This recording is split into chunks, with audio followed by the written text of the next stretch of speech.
हाँ जी। हाँ जी, राधे राधे। स्वागत है भाई सूरमा करंट अफेयर की क्लास में आपके। तो हम वीकली करंट अफेयर की एक सीरीज चल रही है कंप्लीट आपकी, और ये चलती रहेगी जब तक सूरज चांद रहेगा, है ना। इंदिरा गांधी भी तो डायलॉग मारती थी कि जब तक सूरज चांद रहेगा इंदिरा गांधी नाम रहेगा।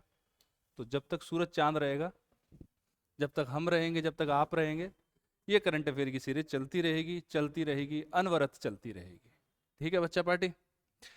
तो आज हम करने वाले हैं 16 से लेकर 22 तारीख तक का। ठीक है, 16 अगस्त से 22 अगस्त तक का अपन करने वाले हैं। पेन ठीक दिख रहा होगा आपको। चलो मुझे ही ठीक नहीं दिख रहा तो आपको कहां से दिखेगा, दूसरा ही ले लेते हैं। चलो अब ठीक है। यस। तो शुरू करें वही पिछली बार की तरह। पहले राजस्थान का परिदृश्य करेंगे, फिर नेशनल करेंगे, इंटरनेशनल करेंगे, साइंस एंड टेक करेंगे, और उसके बाद करेंगे अपन पुरस्कार और खेल। ठीक है, खेल और पुरस्कार बहुत जरूरी है राजस्थान के किसी भी एग्जाम के लिए। अगर खेल और पुरस्कार नहीं किया तो समझ लेना 2 से 3 क्वेश्चन आप छोड़ के ही आने वाले हो। तो उसको अपने अलग से बराबर रेस्पेक्ट दिया है। ठीक है, जो चीज एग्जाम में आएगी उसको रेस्पेक्ट देने में क्या ही बुराई है। चलो भाई शुरू करते हैं पहला वाला। तो भाई देखो, एक राज्य स्तरीय एट होम समारोह का आयोजन किया गया मेहरानगढ़ के अंदर। कहाँ किया? मेहरानगढ़ में राज्य स्तरीय समारोह था, एट होम समारोह। ठीक। इस एट होम समारोह में हमारे एक युवा सरपंच, और नाम था उनका दिव्यांश एम भारद्वाज, इनको सर्वश्रेष्ठ सरपंच का अवार्ड मिला। किसका? सर्वश्रेष्ठ सरपंच का। भाई सर्वश्रेष्ठ सरपंच का अवार्ड किस रूप में दिया जाता है सर? ये सर्वश्रेष्ठ क्यों था? क्या भला अच्छा मारता था सरपंच बन के, है ना, या दूसरे लोगों से बढ़िया डील करता था? बोला नहीं जी गुरुजी, इसने अपनी पंचायत के अंदर 2 4 5 काम करवा दिए। पहला तो ये कि गुरुजी जो भी स्कूल था, विद्यालय था, उसको स्वच्छ करवा दिया, साफ सफाई रखवाई उधर, पानी की व्यवस्था करवा दी बढ़िया से, सड़क की व्यवस्था करवा दी बढ़िया से, और सबसे इंपॉर्टेंट जो आजकल पूरे हिंदुस्तान के अंदर बन रखा है, टॉयलेट एक प्रेम का था, तो जो शौचालय है सबके घरों तक पहुंचा दिया। या फिर कहें तो ओपन में जो सोच करने लोग जाते थे उनसे बोला भाई सोचो, कुछ सोच मत करो, सोचो, दिमाग लगाओ, घर के अंदर आओ। समझ में आई कि नहीं आई? तो ये 4 5 काम किए इन्होंने। तो इनको क्या किया कि मेहरानगढ़ में जो आयोजित हुई एट होम समारोह, उसके अंदर क्या दे दिया? बेस्ट सरपंच का अवार्ड दे दिया। और ये आवा टोक के अंदर सरपंच के पदभार को ग्रहण किए हुए हैं फिलहाल। ठीक है, चलिए आगे चलते हैं। एक है राजस्थान गौरव सम्मान। राजस्थान का गौरव, जो भी राजस्थान को गौरवान्वित महसूस कराएगा उसको कौन सा सम्मान दिया जाएगा? राजस्थान गौरव सम्मान। देखो बड़ी विडंबना लगती है मेरे को कि सम्मान राजस्थान के नाम पे, गौरवान्वित राजस्थान हो रहा है, सम्मान देने की जगह राजस्थान में नहीं मिली इन लोग को, भाई पहुंचे सीधे मुंबई। कार्यक्रम का आयोजन किधर हुआ है? मुंबई महाराष्ट्र के अंदर। राजस्थान में दे देते तो अवार्ड बुरा मान जाता है क्या? वो तो और खुश होता भाई राजस्थान के गौरव के लिए। ठीक है, किन्हें दिया है? सरिता राठौड़ जी को। किन्हें प्रदान किया गया? सरिता राठौड़ जी को प्रदान किया गया।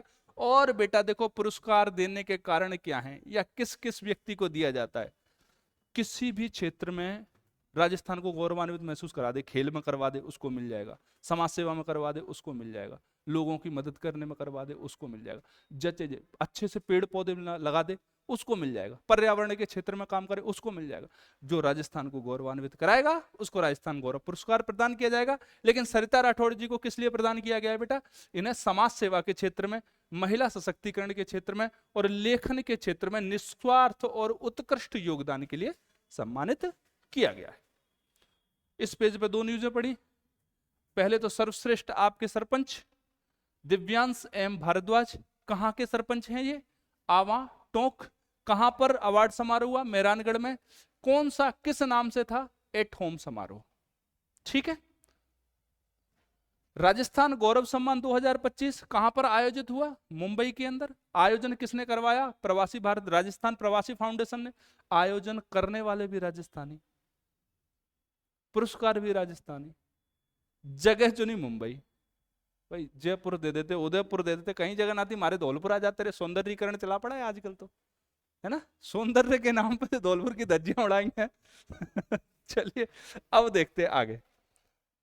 भाई टीचर के लिए तो यही सशस्त्र एक एक जो मंच है, सशक्त मंच यही होता है, इसी पे से टीचर बोल सकते हैं। वो बात अलग है, प्रशासन तक बात पहुंची तो प्रशासन टीचर जी को यहीं से उठवा ले वो एक बात अलग है। चलो तीसरा है बेटा सक्षम जयपुर। जयपुर को बनाओ सक्षम। क्यों भाई, आज तक जयपुर असक्षम था क्या? जयपुर के पास कोई सक्षम नहीं था।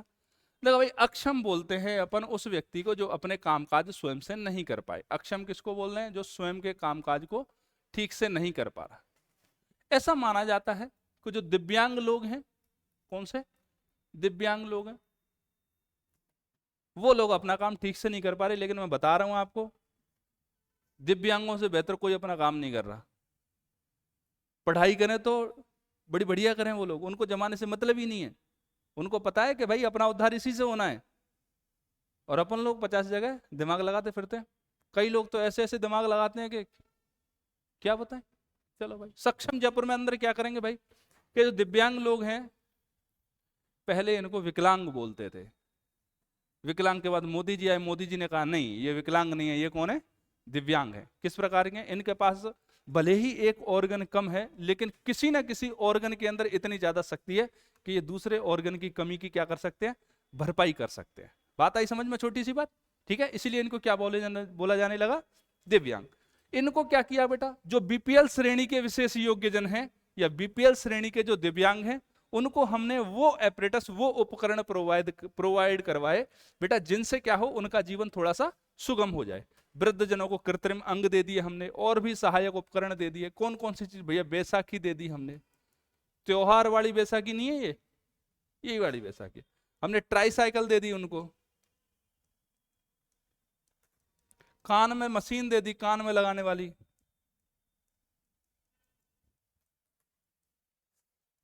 सुन नहीं पा रहा, उसको मशीन दे दी। किसी को मतलब जो जिस चीज की डिफिशियंसी है उसके अंदर, उसको क्या दे दिया बेटा? वही उपकरण प्रोवाइड करवा दिया। किसने बेटा? जिला प्रशासन जयपुर के द्वारा संचालित हो रहा है प्रोग्राम। 18 अगस्त से लेकर 23 सितंबर तक चलेगा ये। तो भाई जहां तक न्यूज पहुंच जाए, आवश्यकता हो, अगर इच्छुक तो जाके कांटेक्ट कर लेना। चलिए भाई आगे। अगला है बेटा स्वतंत्रता दिवस समारोह में महिला सरपंचों का विशेष अतिथि के रूप में सम्मानित किए गए। महिला सरपंचों को किस लिए बुलाया गया? विशेष अतिथि के तौर पर बुलाया गया। वैसे भी महिला सशक्तिकरण का दौर है, तो भैया महिलाओं से पंगा मत लेना, बाकी सबसे ले लेना जैसे जिससे। महिला महिला से पंगा ले सकती है, उसमें कोई दिक्कत नहीं है। दो सशक्त लोग आपस में आराम से भिड़ सकते हैं लेकिन आप हमेशा भलाई चाहते हो तो महिलाओं से पंगा नहीं। महिला जो बोल रहे हैं उसको क्या करो? स्वीकार करो, स्वीकार करो। चलो पूरे भारत से कुल कितने सरपंच बुलाए गए? 85। जिनमें से अपने राजस्थान से किस किस को बुलाया गया? 3 सरपंच हैं। कौन कौन है? कुसुम सिंह ये डीग भरतपुर के अंदर, गीता पटेल जोधपुर में, और रेखाबाई गड़ेपन कोटा। ठीक है, किन किन को बुलाया गया बेटा? कुसुम सिंह, डीग भरतपुर, जोधपुर से गीता जी, और कोटा से रेखाबाई, इनको बुलाया गया। और चयन का आधार क्या था?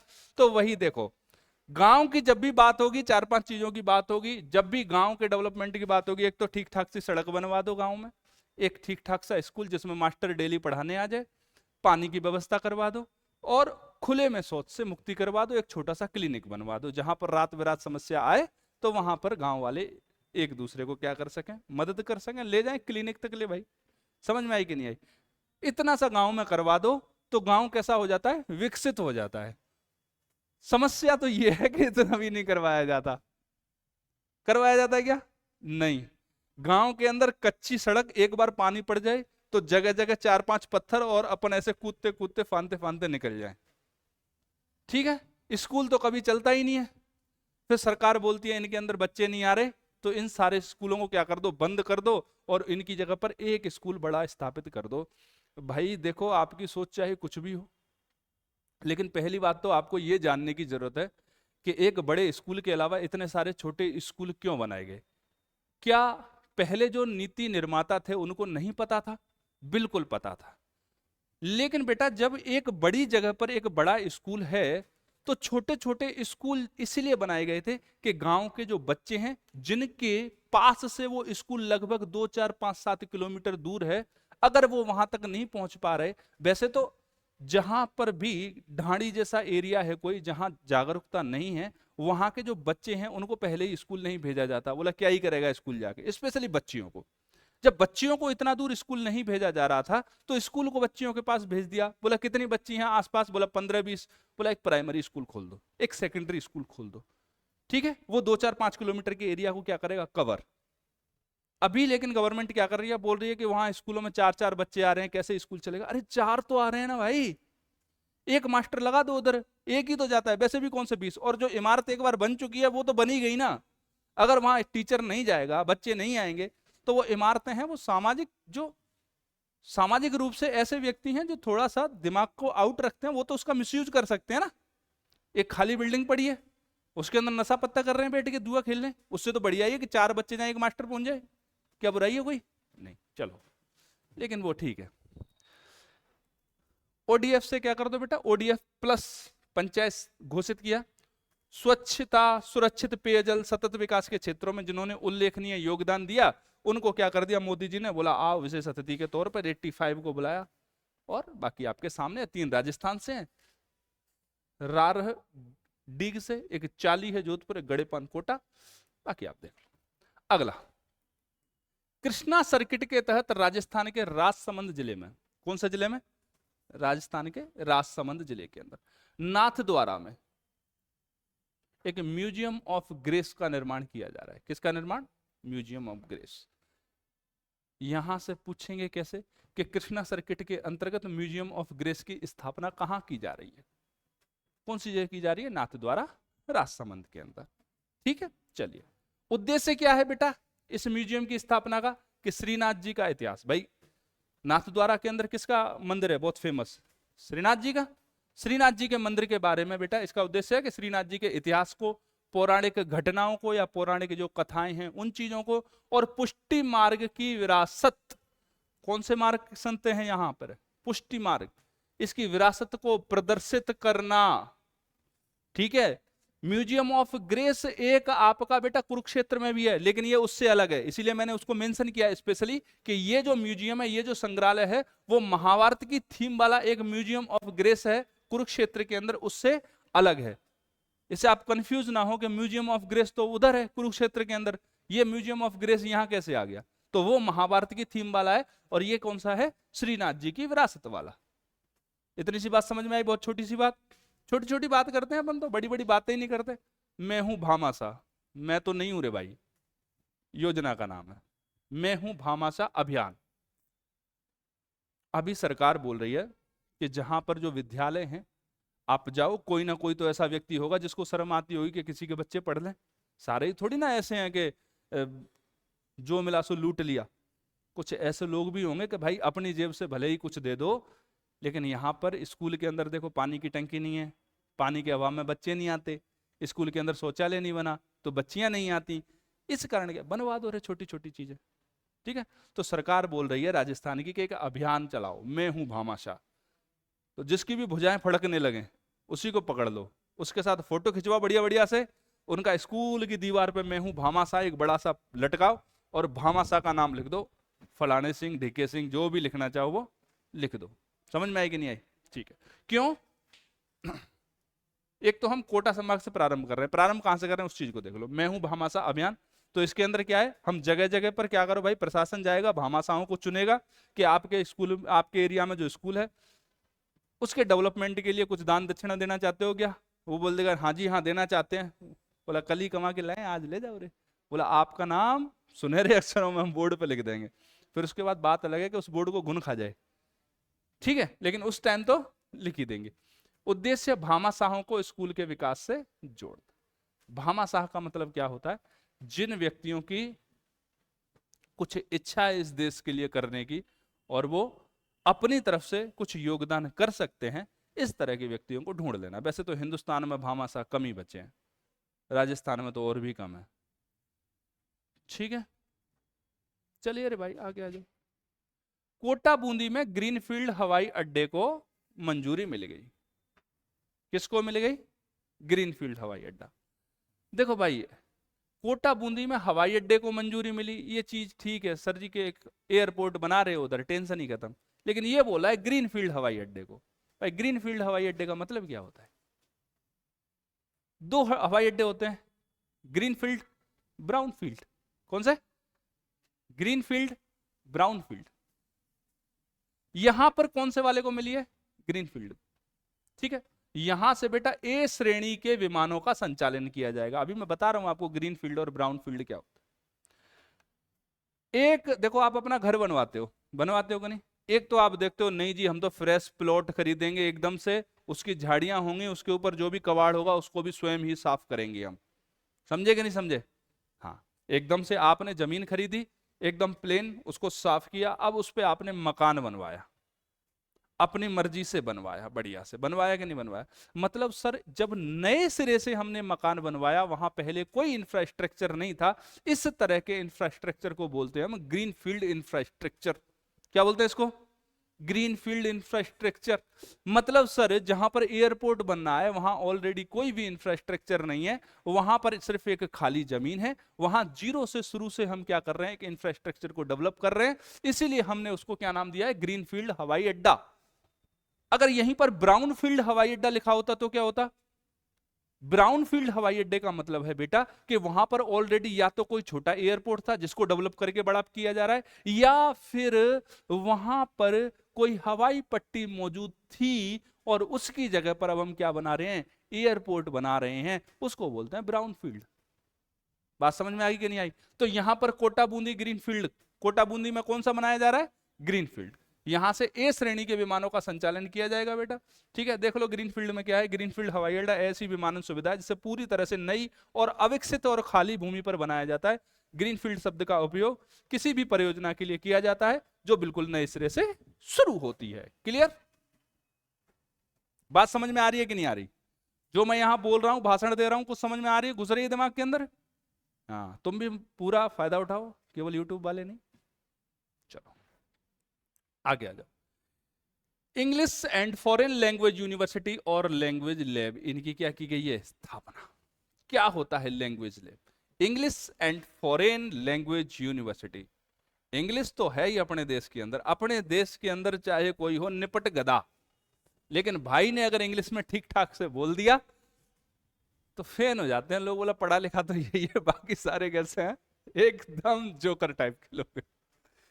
और ऐसा अक्सर ऐसा नहीं, ऐसी बात नहीं है कि ये दूसरे के लिए होता है।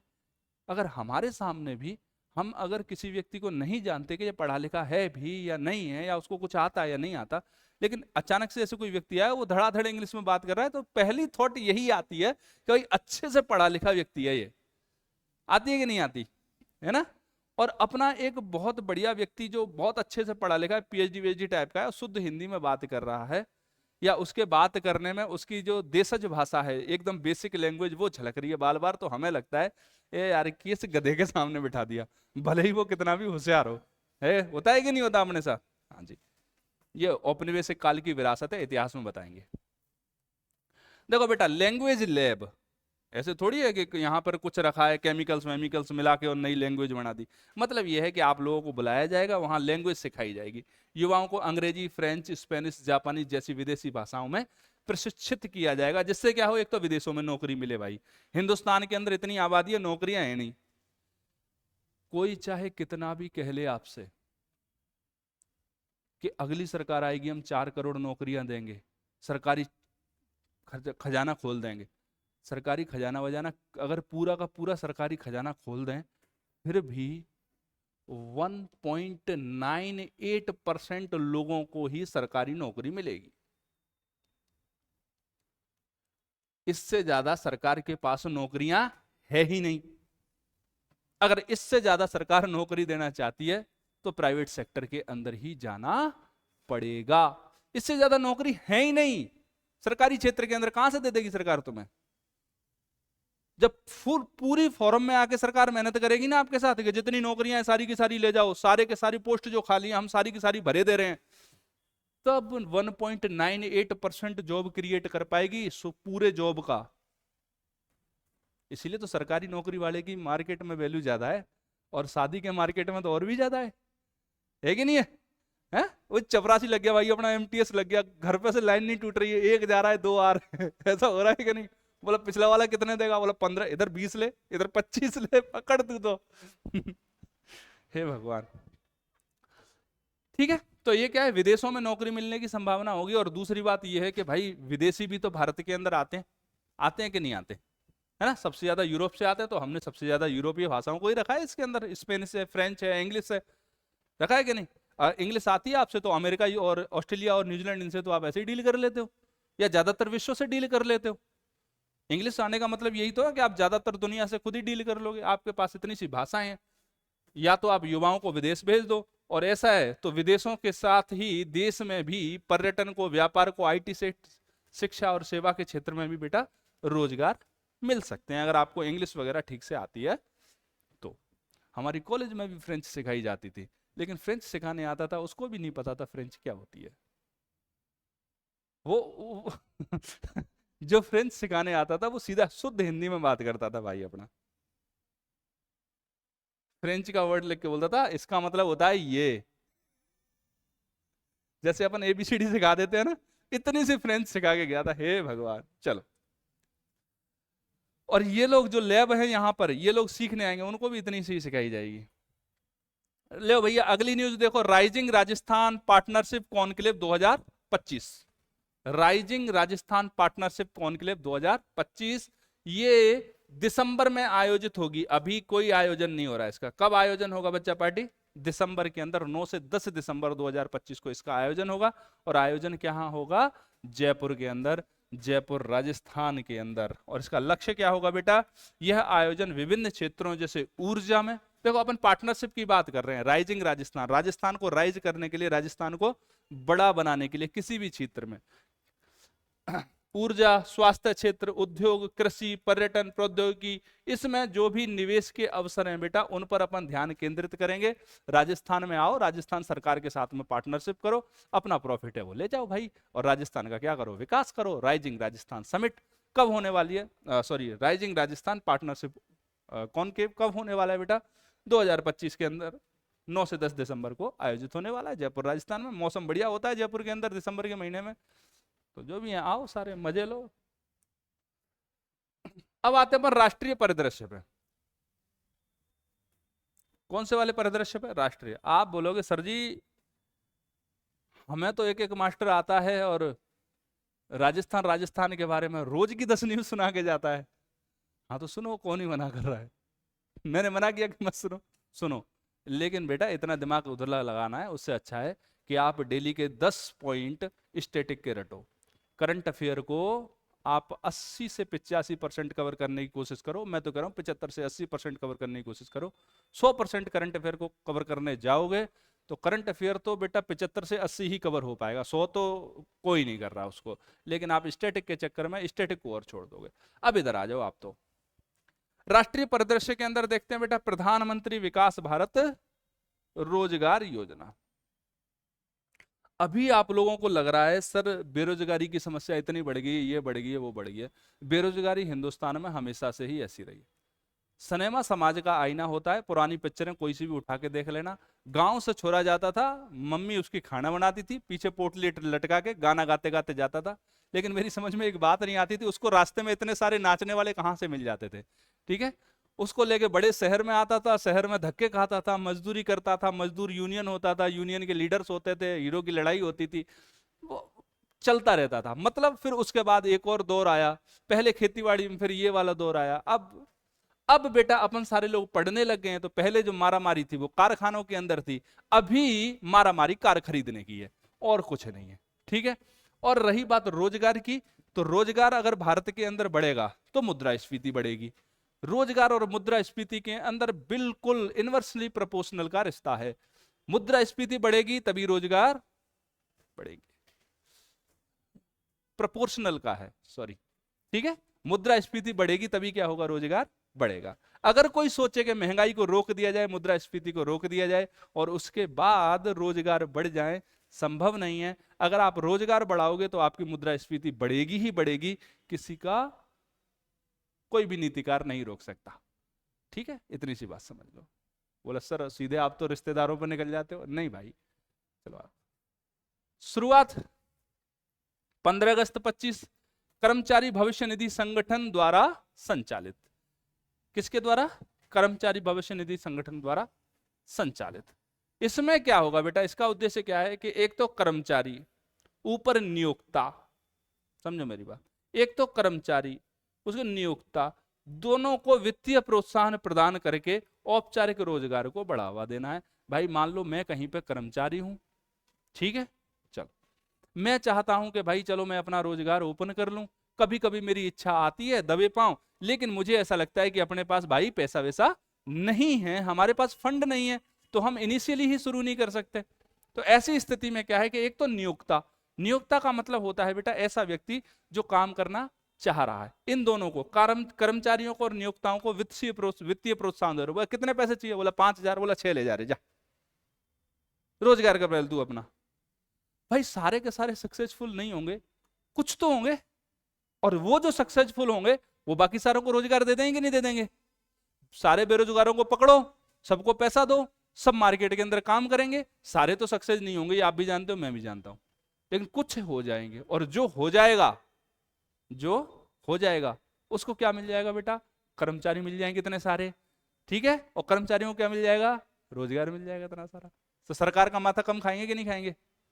है ना। वैसे आजकल तो अलग ही है, जब से कोरोना आया है सरकारी नौकरियों की वैल्यू बढ़ा दी है कोरोना ने, कोविड-19 के काल ने, क्योंकि बड़े बड़े जो बढ़िया कमाने वाले लोग थे, जो मेरी खुद के आसपास थे, अच्छे अच्छे इंजीनियर जिनको 2.5-3-3 4-4 लाख मंथली पैकेज था, और तुरंत बेरोजगार हो गए एकदम से। एक सिर्फ आईटी सेक्टर को छोड़ दिया जाए तो बाकी सारे के सारे इंजीनियर्स बेरोजगार, सारी कंपनियां शटर डाउन। बताओ किसी कार की कंपनी के अंदर प्रोडक्शन हो रहा था क्या? किसी ऑटोमोबाइल सेक्टर के अंदर कोई प्रोडक्शन नहीं हो रहा था, सारे के सारे शटर डाउन। लेकिन वर्क एट होम वाला सिस्टम ठीक ठाक चल रहा था। समझ रहे हो कि नहीं समझ रहे? क्यों? क्योंकि वो उन चीजों के प्रोडक्शन से जुड़ा हुआ था जो असेंशियल। आईटी सेक्टर पे भी बुरा असर पड़ा था, लेकिन फिर भी और सेक्टर की अपेक्षा वो ठीक था। ठीक है, चलिए भाई।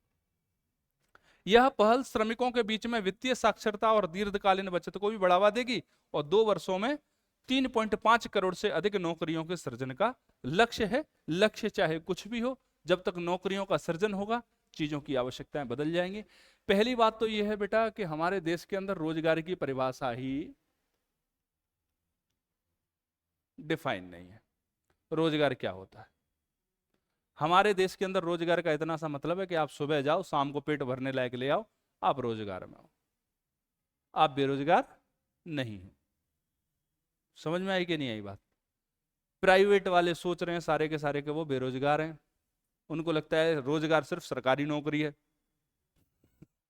रोजगार का मतलब है कि सुबह निकलो, शाम को अपनी व्यवस्थाएं कर लो, बस वही है रोजगार। चलिए आगे।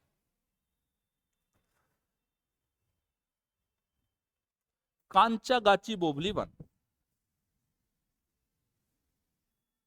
कांचागाची बोबली वन, ठीक है, कहां पे है? तेलंगाना में। सबसे इंपॉर्टेंट क्या है? तेलंगाना। सुप्रीम कोर्ट ने संज्ञान लिया है कि 150 एकड़ में से लगभग 90% भूमि सुबाबुल के पेड़ों से आच्छादित है, जिन्हें काटने की छूट दे दी गई है। भाई काट दो रे।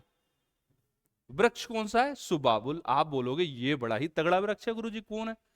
अभी मैं आपसे, देखो यहां यहां घूमेगा आपका आयोग, मजा लेगा आपसे, आपसे मजा ले लेगा कि निम्नलिखित में से उष्ण कटिबंधीय वृक्ष या वन कौन सा है? ठीक है, या उष्ण कटिबंधीय वन छोड़ो, वृक्ष लिख देगा, कौन सा है? मतलब उष्ण कटिबंधीय वृक्षों का उदाहरण कौन सा है? उसमें से एक आपको सुबाबुल भी दे देगा। आपको लगेगा सर सुबाबुल का तो नाम ही नहीं सुना हमने, सुना है कभी? नहीं। अब चलो मैं एक और नाम ले लाऊं, बबूल नाम सुना है? इसी को सुबाबुल कहते हैं।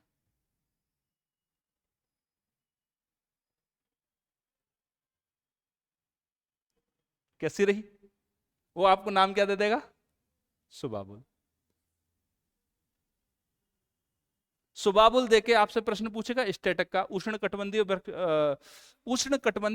वनों का उदाहरण, या उष्ण कटिबंधीय वनों में निम्नलिखित में से कौन कौन से वृक्ष पाए जाते हैं?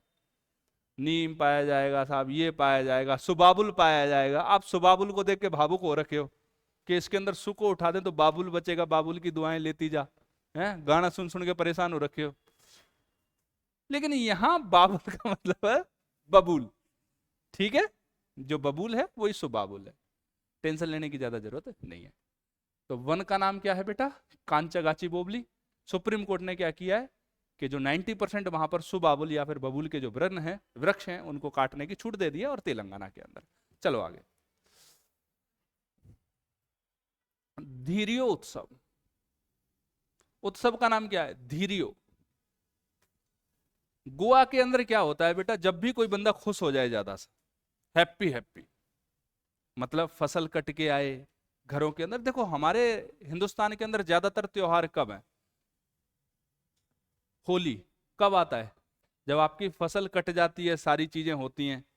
दिवाली कब आता है? जब जो गर्मियों वाली खरीफ वाली जो फसल होती है वो पूरी की पूरी आपके पास आ गई, फिर आती है दिवाली।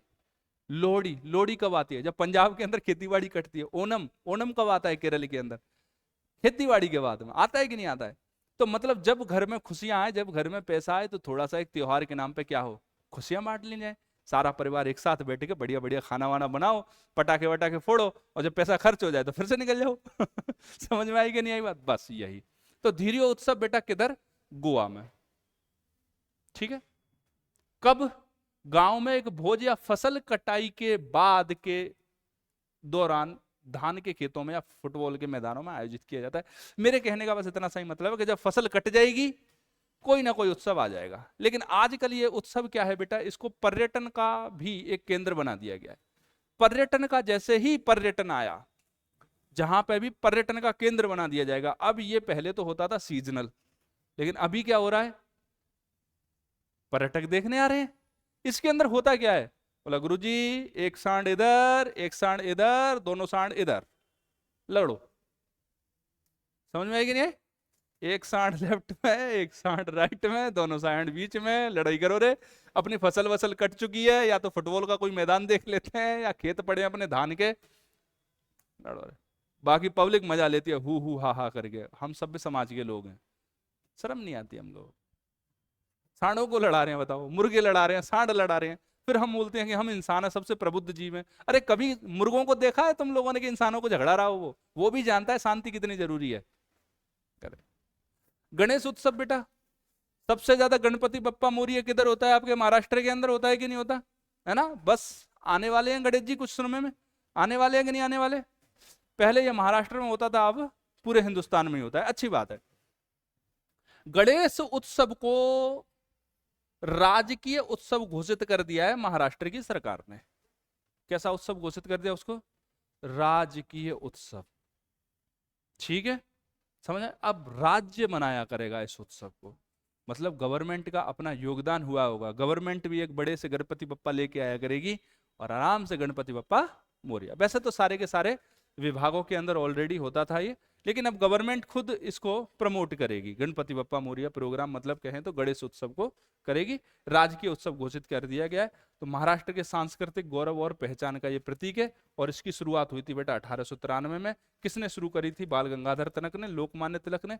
देखो बेटा, अभी तो अपन लोगों के पास सोशल मीडिया है, सोशल मीडिया पे बन जाते हैं, कुछ भी चटपट चटपट चटपट चटपट करके लिख देते हैं। लिख देते हैं कि नहीं लिख देते? लेकिन सोचो 1893 के अंदर जब हम अंग्रेजों से पंगा ले रहे थे, है ना, तो उस समय पर हमें लोगों की जरूरत तो थी कि नहीं थी? भाई बड़ी बड़ी गैदरिंग हो, हमारे साथ लोग आए, तो हम अपने विचारों को उन तक पहुंचाएं, पहुंचाएं कि नहीं, है ना? अभी हम लोगों को लगता है कि साल भर का समय कितना ज्यादा होता है। पहले लोग आराम से बैठते थे, साल भर उनको ज्यादा नहीं लगता था। हम 15 सेकंड की रील्स देखते हैं, इसीलिए हमें साल भर का समय ज्यादा लगता है। फिर इन लोगों ने क्या किया बेटा, जैसे कि लोकमान्य तिलक थे, थोड़े प्रबुद्ध व्यक्ति थे, उन्होंने कहा भाई शिवाजी उत्सव और गणेश उत्सव शुरू करो। कौन कौन से? शिवाजी उत्सव और गणेश उत्सव। महाराष्ट्र के अंदर शिवाजी और गणेश उत्सव की शुरुआत किसने करी? लोकमान्य तिलक ने 1893 के अंदर। और इन उत्सवों को उन्होंने आजादी के एक हथियार के रूप में यूज में लिया, क्योंकि यहां पर बड़ी संख्या में लोग इकट्ठे होते थे, और अपना जो भी मैसेज कन्वे करना होता था आराम से हो पाता था कि नहीं हो पाता था? आराम से। आगे जब ये उत्सव बड़ा होता चला गया, तो आजादी की भूमिका में पूरे साउथ इंडिया में इसने बड़ी भूमिका निभाई थी। हमें जब भी कोई मैसेज कन्वे करना होता था, या कोई भी आंदोलन होता था, ठीक है। देखो महाराष्ट्र के अंदर जब हमने भारत छोड़ो आंदोलन का अनाउंसमेंट किया था 1942 में, मैदान कौन सा था? ग्वालियर टैंक मैदान। कहां पे था? महाराष्ट्र के अंदर। क्यों महाराष्ट्र के अंदर ही क्यों था? क्योंकि महाराष्ट्र के अंदर बेटा इन उत्सवों के माध्यम से इतनी बड़ी आबादी इकट्ठी होती थी कि वहां पर अनाउंसमेंट करना ज्यादा ठीक था। अभी देखो कोई बंदा आए नई कोचिंग लेके, नया कुछ भी लेके, सोशल मीडिया पे आता है कि नहीं सबसे पहले? क्योंकि सबसे ज्यादा गैदरिंग कहां मिलेगी? Social media. तो ये सोशल मीडिया का काम करते थे पुराने जमाने की। बात समझ में आई कि नहीं छोटी सी? चलिए आगे चलते हैं। केरल पहला पूर्ण डिजिटल साक्षर। पहला पूर्ण साक्षर भी कौन? केरल। पूर्ण डिजिटल साक्षर भी कौन? केरल। मतलब कहने का यह है गुरुजी, यहां की मम्मियां भी सोशल मीडिया चलाती हैं, यहां की दादियां भी सोशल मीडिया चलाती हैं। बस दादियां, अरे नारे भाई ये तो बड़ी मैं छोटी छोटी बात कर रहा हूं। दादा दादी अपनी ऐप खुद ही डाउनलोड कर लेते हैं, अपना अकाउंट खुद ही बना लेते हैं सोशल मीडिया पर।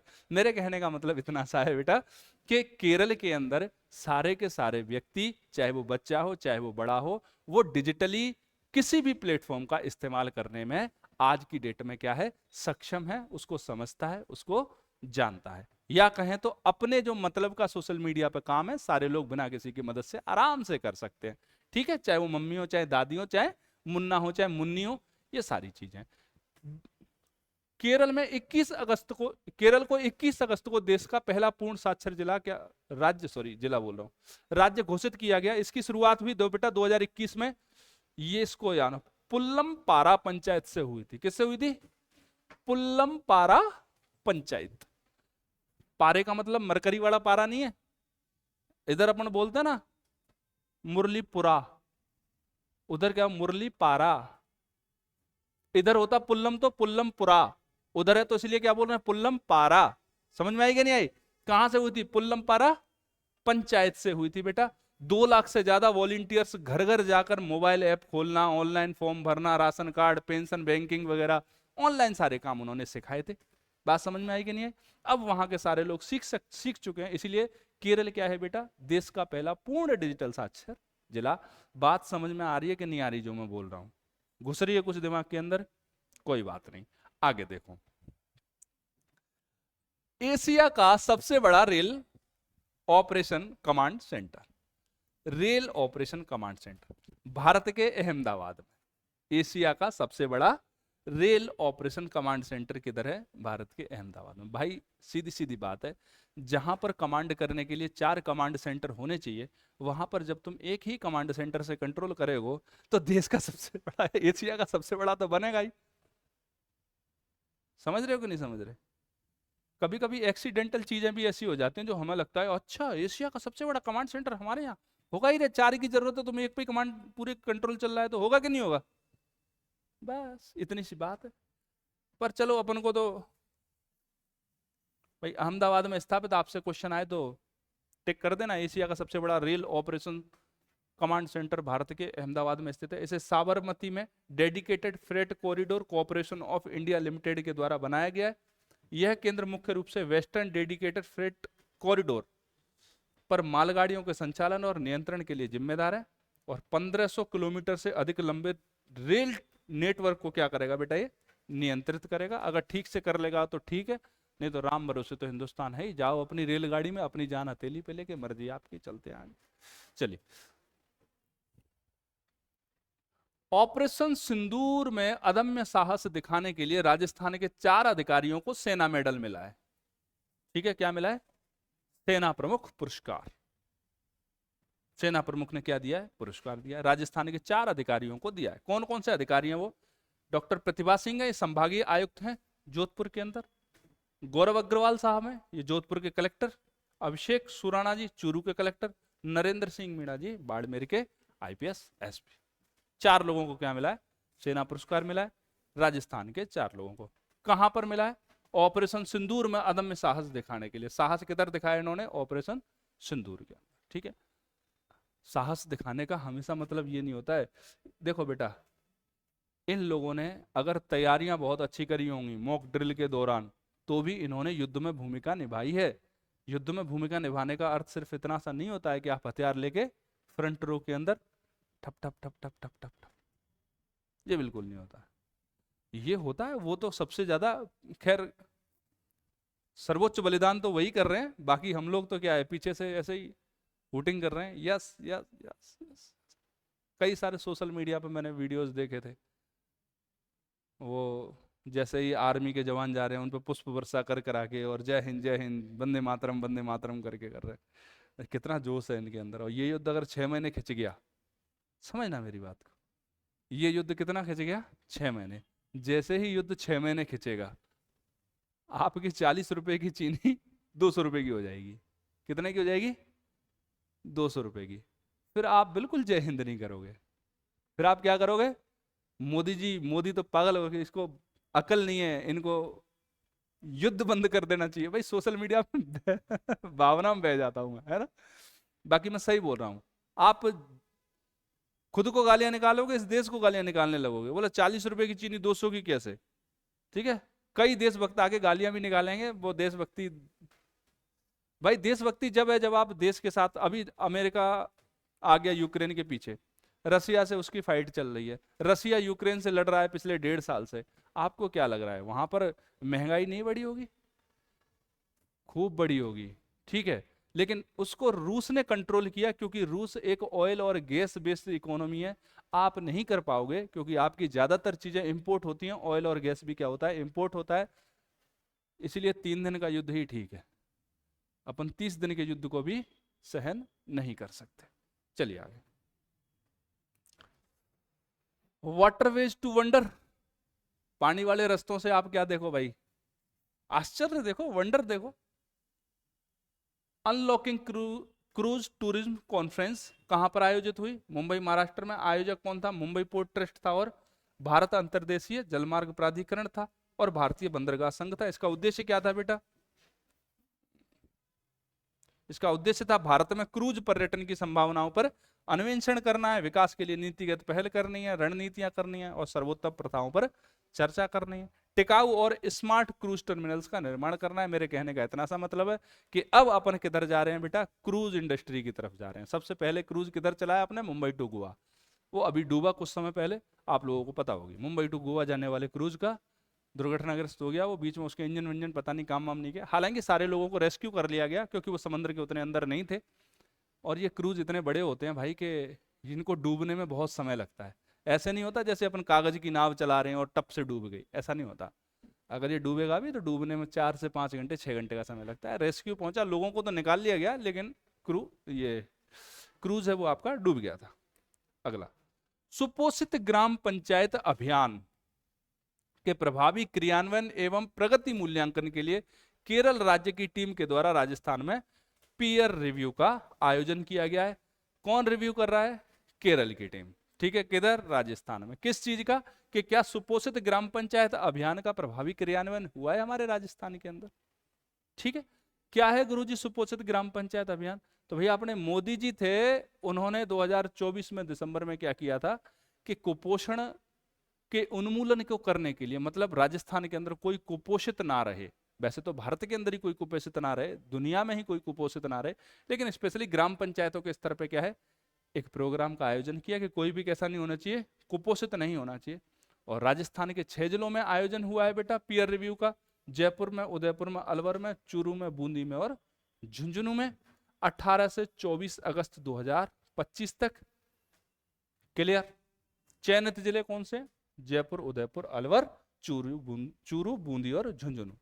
तो बताना भाई कोई यहां से हो तो, आपके पास कोई आया था कि कुपोषण है कि नहीं है, कि ऊपर से ऊपर निकल लिए सारे। चलो भाई, पश्चिमी घाट चलते हैं थोड़ा सा घूमने के लिए अपन लोग। पश्चिमी घाट में 2 नई डैम सेल्फी प्रजातियों की खोज हुई है।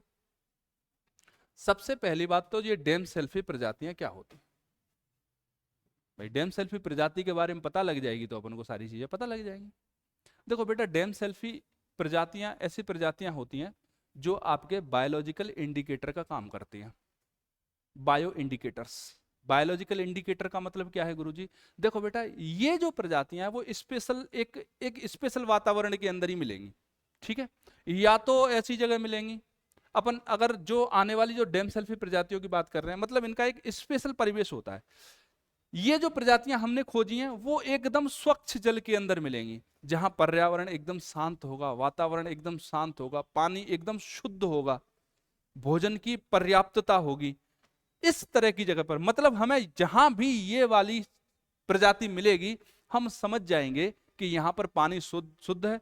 जिस पानी के अंदर तैर रही है, अपने पास आरो तो नहीं है ना, जंगल के अंदर मान लो अपन को इस प्रजाति की, डेमसेल्फी प्रजाति की कोंकण शैडो डेमसेल मिल गई या क्रिम्सन शैडो डेमसेल अगर आपको मिल जाती है, इनमें से कोई भी मिल जाए, आप पहचान गए भाई ये तो वो वाली डेमसेल है, तो उस पानी को पीने में आपको कोई टेंशन है क्या? नहीं। अभी मानो एक और बात, आप आज घूमने गए, वहां पर वो प्रजाति है, आप 2 महीने बाद घूमने गए, वहां वो प्रजाति या तो मरी पड़ी है या वहां से चली गई है, तो अब आप समझ जाओगे कि नहीं कि यहाँ की बायोडायवर्सिटी को खतरा है ना? हाँ, तो वहां पर 2 प्रजातियों की, नई प्रजातियों की खोज हुई। सोचो अभी तो एक बात को, अभी हम लोग पश्चिमी घाट में प्रजातियों की खोज कर रहे हैं, वेस्टर्न घाट हैं आपके, वेस्टर्न घाट में आपको प्रजातियां मिल रही हैं, हिमालयों के अंदर आपको प्रजाति मिल रही है। हिमालय कौन सा वाला? नॉर्थ ईस्ट रीजन वाला, पूरा नई नई प्रजातियां मिल रही हैं आपको। अभी हम प्रजातियां खोज रहे हैं, कई प्रजातियां तो ऐसी हैं जो हमारी खोज करने से पहले ही विलुप्त हो जाएंगी। समझ में आएगी नहीं आई? तो अभी हमने पश्चिमी घाट में क्या किया है, 2 नई डेमसेल्फी प्रजातियों की खोज करी है। एक है कोंकण शैडो डेमसेल, एक है आपकी क्रिम्सन शैडो डेमसेल। कोंकण वाली किधर मिली है आपको? महाराष्ट्र के सिंधुदुर्ग जिले के अंदर खोजी गई है। विशेषता क्या है? शरीर कॉफी कलर का होता है बेटा। आवास अच्छी तरह से छायादार हो, स्वच्छ वन हो, अच्छे आवास हो, छोटी जलधाराएं हो, इनके आसपास ही मिलेगी, स्वच्छ छायादार जगहों पर ही मिलेगी, बहुत अच्छी अच्छी हैं। तो वैसे मछली की प्रजातियां ये जलीय जीव हैं ये, लेकिन कहां मिलेगी? जहां स्वच्छ आवास होगा, छायादार आवास होगा, खुले समंदर में, खुले पानी के अंदर नहीं मिलेंगी। बात समझ में आएगी नहीं आई? एटीट्यूड में रहती हैं यार, ऐसे थोड़ी है। बोला सर इनका क्या ही यूज है फिर? बेटा जो हम अपना, हम लोग तो नहीं इनको नहीं ज्यादा झेल सकते हैं, वेयर नहीं कर पाएंगे इनके खर्चे को। अंबानी टाइप के लोग हैं, वो अपने घर के अंदर बड़े बड़े एक्वेरियम बना के रखते हैं ऑफिसों के अंदर, उनके अंदर ज्यादातर जो प्रजातियां होती हैं डेम सेल्फी होती हैं। ठीक है, जब तो हर 4 दिन 5 दिन 6 दिन के बाद इनका पानी वानी बदलते रहते हैं, लगातार ऑक्सीजन चलती रहती है। एक्वेरियम के अंदर देखा है कभी? ये जयपुर वाले मत देख लेना, ये तो सब जैसे सजावटी चल रहा है। अब एक्वेरियम की बात है कि याद में आ गई, मेरा दोस्त लेके आया था एक दिन, जो लट्टू से होते हैं ना कांच के मर्तबान, उनके अंदर 2 मछलियां तैरती रहती हैं। भाई को शौक लगा, भाई ले आया। अब मछली तो बड़ी होगी।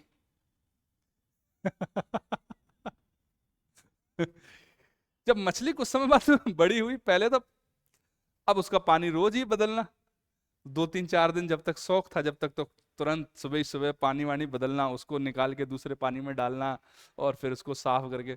कुछ समय बाद पानी बदलना बंद हो गया, मछली बड़ी होने लगी। एक दिन मछली मर गई बेचारी उसके अंदर। तो कई ऐसे एक्वेरियम रखने वाले लोग भी हैं, तो लगातार आपको पानी चेंज करना है, उसके अंदर ऑक्सीजन का लेवल अच्छा रखना है, और खाना पानी भी देना है इनको, और ही क्या मार ही डालोगे क्या? चलो आगे। क्रिम्सन शैडो डेमसेल केरल के तिरुवनंतपुरम में मिली है। इसका शरीर बेटा लाल होता है, जो विशेष बनाता है, ये छायादार जंगल और वातावरण में पसंद करती हैं रहना बेटा। ठीक है, शैडो डेमसेल सब आवासों की गुणवत्ता के प्रति संवेदनशील होती हैं। इनकी उपस्थिति किसी भी पारिस्थितिकी तंत्र के स्वास्थ्य के लिए एक महत्वपूर्ण बायो इंडिकेटर है, संकेतक है बेटा, क्योंकि ये केवल स्वच्छ जल और प्रदूषण मुक्त वातावरण में ही पनप सकती हैं। जैसे पॉल्यूशन होगा, जल खराब होगा, ये टैम बोल जाएंगे, मर जाएंगे। चलिए आगे, अब आगे देखते हैं अपन, आगे क्या है देखो बच्चा, आगे है अपना देखो, बेंगलुरु सिटी यूनिवर्सिटी का नाम बदल दिया गया है, और इसका नाम doctor Manmohan Singh Bengaluru city university कर दिया गया है। डॉक्टर मनमोहन सिंह को यहाँ पर जगह दे दी गई है। क्या हो मन्नू भाई साहब, आप भी इधर नाम लिखा लो अपना। ठीक है, वैसे पूर्व प्रधानमंत्री जी हैं अपने, लेकिन मैं कभी कभी नेचर में थोड़ा सा जॉली हो जाता हूँ ना, जॉली एलएलबी मूवी देखने के बाद। चलो अगला देखते हैं, अन्न चक्र आपूर्ति श्रृंखला अनुकूलन उपकरण। ये कोई इस तरह का इंस्ट्रूमेंट नहीं है, पेचकस टाइप का। उपकरण का मतलब है किसी चीज को रन करने का एक तरीका, रन करने का, किसी चीज को अप्लाई करने का एक माध्यम। ठीक है, अन्न चक्र आपूर्ति श्रृंखला अनुकूलन उपकरण। ठीक है, अभी देखो क्या है कि अपन पीडीएस के माध्यम से जो खाद्यान्न है उनका क्या होता है, वितरण। पीडीएस के माध्यम से क्या हो रहा है, खाद्यान्न का वितरण। ठीक है, लेकिन इस वितरण के अंदर समय बहुत ज्यादा लगता है, और समय लगने के कारण क्या होता है कि पहली बात तो यह है कि कुशल आवाजाही नहीं हो पाती। कुशल आवाजाही नहीं होगी तो क्या होगा बच्चा पार्टी, देखो अभी तक क्या है, कुशल आवाजाही नहीं हो पा रही थी तो परिवहन में लागत भी बढ़ रही थी। परिवहन की लागत ही नहीं बढ़ती केवल, उसके अलावा पर्यावरण को भी नुकसान होता है, तो कार्बन उत्सर्जन को भी कम करना और खाद्यान्नों की समय पर डिलीवरी करना क्या है बेटा, उद्देश्य है अन्न चक्र आपूर्ति श्रृंखला अनुकूलन उपकरण का। ये क्या है, एक डिजिटल अनुकूलन मंच है। इसमें क्या है, पीडीएस के तहत खाद्यान्नों की कुशल आवाजाही के लिए इसको क्या किया गया है, डिजाइन किया गया है। ठीक है, इसके अंतर्गत 30 राज्य और केंद्र शासित प्रदेशों में अन्न चक्र आपूर्ति श्रृंखला अनुकूलन उपकरण शुरू किया गया है, लेकिन इसका एक अपवाद है, मणिपुर। ठीक है, बाकी सारे राज्यों के अंदर केवल एक राज्य को छोड़ दिया गया है, वो कौन सा है, मणिपुर के अंदर। अब क्यों छोड़ा गया है इसके तो आपको भली बात ही आप परिचित हैं। ठीक है, कुकी और मैतेई के अंदर लगातार क्या चल रहा है, मणिपुर के अंदर विवाद। कभी कुकी मैतेई को मारते हैं, कभी मैतेई कुकी को मारते हैं। किसी दिन चर्चा करेंगे आपको कि मणिपुर का पूरा हाल क्या है। अब आगे देखते हैं अपन श्रम श्री योजना। कौन सी योजना, श्रम श्री। देखो भाई, हाल ही के दिनों में क्या हुआ है, बिहार, यूपी, बंगाल, यहां के जो प्रवासी मजदूर हैं जो कि अलग अलग जगहों पर क्या करते हैं बेटा, मजदूरी करते हैं। कौन कौन सी जगह मजदूरी कर रहे हैं, पंजाब में कर रहे हैं, हरियाणा में कर रहे हैं, दिल्ली में कर रहे हैं, मुंबई में कर रहे हैं, कहीं भी कर रहे हैं, मतलब अपने यहाँ को छोड़ के कहीं पे भी जा चुके हैं, प्रवासी भारतीय हैं, सॉरी प्रवासी मजदूर हैं। उन लोगों को क्या किया जा रहा है, देखो महाराष्ट्र के अंदर आजकल ज्यादा नाटक हुआ पड़ा है कि या तो मराठी बोलो या भागो यहाँ से। क्यों भागे भाई, क्यों भागे, बपोती थोड़ी है आप लोग की। वहां पर कुछ ठाकरे वाकरे अपनी राजनीति को चमका रहे हैं, चमकाने दो, अपना क्या ही है। पर बात यह है कि थोड़ा सा ध्यान रखना चाहिए, भारत की एकता और अखंडता को यह खतरा हो सकता है। आप लोगों ने एक चीज कभी सोची है कि आईएएस और आईपीएस ये जो पोस्ट है, अखिल भारतीय सेवाएं हैं, इनका उद्देश्य क्या है, इनका मकसद क्या है बेटा। अखिल भारतीय सेवाओं का प्रमुख उद्देश्य प्रशासन को चलाना नहीं है। हम लोगों के सामने कलेक्टर आता है, एसपी आता है, हमें लगता है ये प्रशासन को चलाने का प्रमुख स्तंभ है। बिल्कुल है, सही बात है ये, लेकिन उनका मुख्य कार्य प्रशासन को चलाना नहीं है। उनका मुख्य कार्य है भारत की एकता और अखंडता को सुनिश्चित करना। किस तरह के असामाजिक तत्वों से जो एक क्षेत्र से आए हुए दूसरे व्यक्तियों को क्या करते हैं, परेशान करते हैं, भाषा के आधार पर, क्षेत्र के आधार पर क्या करते हैं, इस देश के अंदर अलगाव को पैदा करने की कोशिश करते हैं। और इसीलिए आपने देखा होगा कि कुछ समय तक नाटक होने के पश्चात, इस तरह अलगाववाद जो है उसका नाटक होने के पश्चात वो क्षेत्र शांत हो जाता है। उसका कारण यही है कि जो आईएएस, आईपीएस या अखिल भारतीय सेवाओं के जितने भी कर्मचारी और अधिकारी हैं, उनका प्राइमरी उद्देश्य, प्राथमिक उद्देश्य है वो देश की एकता और अखंडता को सुनिश्चित करना है, ना कि प्रशासन को चलाना। प्रशासन को चलाना उनका सेकेंडरी वर्क है, दूसरा काम। चलिए आगे। श्रम श्री योजना को किसने शुरू किया, पश्चिमी बंगाल ने, ममता जी ने। ठीक है, हम बोलते हैं उनको ममता बनर्जी, बाकी बंगाल के अंदर उनको ममता बनर्जी ही बोलते हैं। ठीक है भाई, चलो श्रम श्री योजना शुरू कर दी। दूसरे राज्यों से भेदभाव झेलकर लौटे मजदूरों को क्या होगा, 1 साल तक 5,000 रुपया प्रति महीना की क्या दी जाएगी, उनको सैलरी दी जाएगी। इसके अतिरिक्त तो थोड़ी थोड़ी ट्रेनिंग भी दी जाएगी, स्किल डेवलपमेंट किए जाएंगे और रोजगार को, जिससे क्या होगा, स्वरोजगार को सहायता मिलेगी। स्किल डेवलप हो जाएंगी तो क्या मिल जाएगा, स्वरोजगार। स्वरोजगार का मतलब क्या है, अपना काम खुद से शुरू कर देना। इसका उद्देश्य क्या है, राज्य के उन प्रभावी श्रमिकों को सहायता प्रदान करना जो देश के अन्य भागों में उत्पीड़न का सामना कर रहे हैं। छोटी सी बात है, ठीक है, नाम है श्रम श्री योजना। आगे देखते हैं बच्चा, अगला पॉइंट क्या है अपना। अब आ जाते हैं अंतरराष्ट्रीय परिदृश्य पे। अपना शुरू होता है अंतरराष्ट्रीय परिदृश्य। अंतरराष्ट्रीय परिदृश्य में अपन सबसे पहले देखते हैं G20 यूथ समिट, मतलब युवाओं के सभी पक्षों पर चर्चा करने के लिए G20 की क्या है, ये एक समिट है। ना कि इसका मतलब ये है कि G20 में जितने भी देश में युवा हैं सारे के सारे बैठेंगे G20 देशों के साथ, ना। तो क्या, युवाओं के जो मुद्दे हैं उन पर चर्चा करने के लिए G20 की बैठक। आयोजन कहाँ हुआ इसका, जोहान्सबर्ग दक्षिण अफ्रीका के अंदर। थीम कौन सी? वैश्विक प्रगति के लिए युवा एकजुटता के लिए, एकजुट, समानता, स्थिरता को बढ़ावा देना। वैश्विक प्रगति के लिए युवा एकजुटता के लिए, एकजुट, समानता, स्थिरता को बढ़ावा देना। इसमें डॉक्टर शिवम अग्रवाल ने भारत का प्रतिनिधित्व किया है। किसने किया? डॉक्टर शिवम अग्रवाल ने। पहला तो ये इसलिए इंपॉर्टेंट हो जाता है कि G20 के अंदर भारत का प्रतिनिधित्व किसने किया? डॉक्टर शिवम अग्रवाल ने। और कहाँ के हैं ये बेटा? सीकर, युवाओं के लिए स्पेशल। ब्रिटिश नेवी में पहले हिंदू धर्मगुरु, ब्रिटिश नेवी के अंदर कौन? पहले हिंदू धर्मगुरु। मतलब इससे पहले ब्रिटिश नेवी के अंदर क्या हिंदू धर्मगुरु नहीं होते थे? नहीं होते थे जी। तो क्या किसी भी प्रकार के धर्मगुरु? ईसाई धर्मगुरु हमेशा रहे हैं आर्मी के अंदर। समझ में आई कि नहीं आई? हमारे देश में भी हमने उस चीज को फेस किया है। आजादी से पहले ईसाई मिशनरियां भारत के अंदर आती थी कि नहीं आती थी? ठीक है, वो सैनिकों को भी प्रवचन देती थी, है ना, वो आम जनता को भी प्रवचन देती थी। इनका मुख्य उद्देश्य क्या होता था? भारत के अंदर कन्वर्जन रेट को बढ़ाना, लोगों को ज्यादा से ज्यादा क्या बनाना? ईसाई बनाना।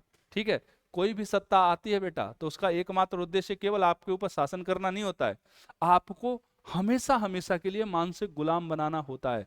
और ये तभी संभव है जब आप उनकी रीति पद्धति और उनके रिचुअल्स को अपना लो। तो समझ लेना अब आप हमेशा वही करोगे जो वो लोग चाहते हैं या उन लोगों ने जो नियम बनाए हैं। इसीलिए कहीं पे भी इन्वेजन हुआ वहां पर बेटा धर्म परिवर्तन अवश्यंभावी हुआ ही हुआ।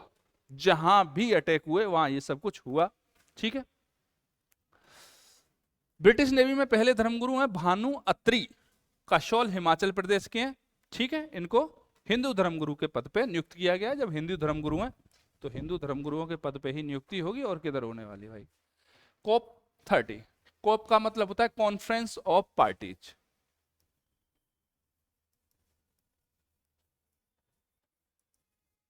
कॉन्फ्रेंस ऑफ पार्टीज 30 का मतलब सर जी इसका जो संस्करण है वो कौन से नंबर का है? 30वें नंबर का है। 30 संस्करण है, 30th संस्करण है इसका। किसका? कॉन्फ्रेंस ऑफ पार्टीज का। कॉन्फ्रेंस ऑफ पार्टीज बेटा आयोजन किसके द्वारा? UNFCCC, मतलब United nation framework on United nation framework convention on climate change. 3 सी हैं, CCC, United nation framework convention on climate change. स्थान कौन सा है बेटा? बेलेम, ब्राजील के अंदर क्या किया गया है? इस कॉन्फ्रेंस ऑफ पार्टीज का आयोजन किया गया है नवंबर 2025 में, सॉरी किया जा रहा है। कब किया जा रहा है बेटा? नवंबर 2025 के अंदर किया जा रहा है। उद्देश्य, जब भी United nation framework convention on climate change जब भी होगी उसका एकमात्र उद्देश्य कैसे भी कैसे करके भैया क्लाइमेट चेंज को रोक लो। Conference of parties Paris convention 2016 बड़ा चर्चा में रहा था। पेरिस कन्वेंशन के अंदर हमने क्या किया? बड़े बड़े रिजोल्यूशन लिए। क्या क्या लिया सर जी? पहला तो यही लिया था कि हम 2030 तक दुनिया से जो कार्बन का उत्पादन है हर एक देश उसको 20%, हर एक देश उसको 50% तक क्या कर देगा? कम कर देगा। ठीक है, इसके अलावा हमने लिया कि जो हमारा प्री इंडस्ट्रियल एरा था उसकी अपेक्षा हम अपने तापमान को या हमारी पृथ्वी के तापमान को 1.5 डिग्री सेंटीग्रेड से ज्यादा बढ़ने नहीं देंगे। लेकिन बेटा ऐसा अनुमान है कि 2030 तक हम इस टारगेट को कंप्लीट कर लेंगे। टारगेट को कंप्लीट करने का मतलब ये नहीं है कि वहां जो कन्वेंशन में रखे उसको हम 1.5 डिग्री सेंटीग्रेड तक पूरी अर्थ का टेम्परेचर बढ़ा चुके होंगे। और इसके अलावा जो हमने अपने कार्बन को कम करने की जो रिजोल्यूशन लिए हैं कि हर एक देश 50% तक कम कर देगा या कार्बन न्यूट्रल स्टेट बनने की कोशिश करेगा, वो भी पूरा होने वाला नहीं है। ठीक है, इसके क्या इंपैक्ट होंगे वो तो हम सबको झेलने बताएंगे कभी। तो अभी उद्देश्य क्या है बेटा? ग्लोबल वार्मिंग को क्या करना है? सीमित करना है। जलवायु जोखिमों को प्रभावी ढंग से प्रबंधित करने के लिए देशों के बीच में सहयोग को प्रोत्साहित करना है। बड़ी छोटी सी बात है। अब चलते हैं थोड़ा सा और आगे। उल्ची फ्रीडम शील्ड, बड़ा छोले कुलचे टाइप का नाम है इसका। बेटा देखो ये है आपका युद्धाभ्यास। क्या है? युद्धाभ्यास। देखो बेटा देखो बच्चा, दुनिया के अंदर एक देश है उसका नाम है नॉर्थ कोरिया। नॉर्थ कोरिया से दो देश सर्वाधिक डरते हैं। एक तो डरता है दक्षिण कोरिया, साउथ कोरिया, और दूसरा है उसका चहेता अमेरिका। दोनों के दोनों, वो दोनों के पीछे बिल्कुल चून बांध के पड़ा हुआ है। उसको लगता है कि नॉर्थ कोरिया की इस स्थिति का जो जिम्मेदार है, एक तो वो दक्षिण कोरिया है और दूसरा जो जिम्मेदार है वो अमेरिका है। उसने अपने जितने भी मिसाइल बनाए हैं उसको दुनिया से कोई मतलब नहीं है, जितने भी परमाणु हथियार बनाए हैं उसको दुनिया से कोई मतलब नहीं है। लेकिन उसका जब भी उसको ऐसा लगा कि अब तो युद्ध अवश्य भावी है और इस फायर करना ही करना है, मैं लिख के दे सकता हूं, वो फायर करेगा आपका या तो उत्तरी कोरिया पे करेगा या फिर अमेरिका के ऊपर करेगा। और उससे निपटने के लिए, नॉर्थ कोरिया की चुनौती से निपटने के लिए अमेरिका ने क्या किया है बेटा, उल्ची फ्रीडम शील्ड, या अमेरिका और साउथ कोरिया लगातार एक वार्षिक युद्ध अभ्यास करते हैं, उसका नाम है उल्ची फ्रीडम शील्ड बेटा। ठीक है, इसके अंदर बेटा क्या हो रहा है अभी, ये जो युद्ध अभ्यास है 11 दिवसीय युद्ध अभ्यास है। 18,000 सैनिक दक्षिणी कोरिया के हैं और 21,000, हाँ 18,000 जो सैनिक हैं वो दक्षिणी कोरिया के हैं, और टोटल जो सैनिक हैं वो कितने हैं, 21,000 है। तो इसका उद्देश्य क्या है कि परमाणु हथियारों से लेस उत्तरी कोरिया के खतरों के खिलाफ में तैयारी करना।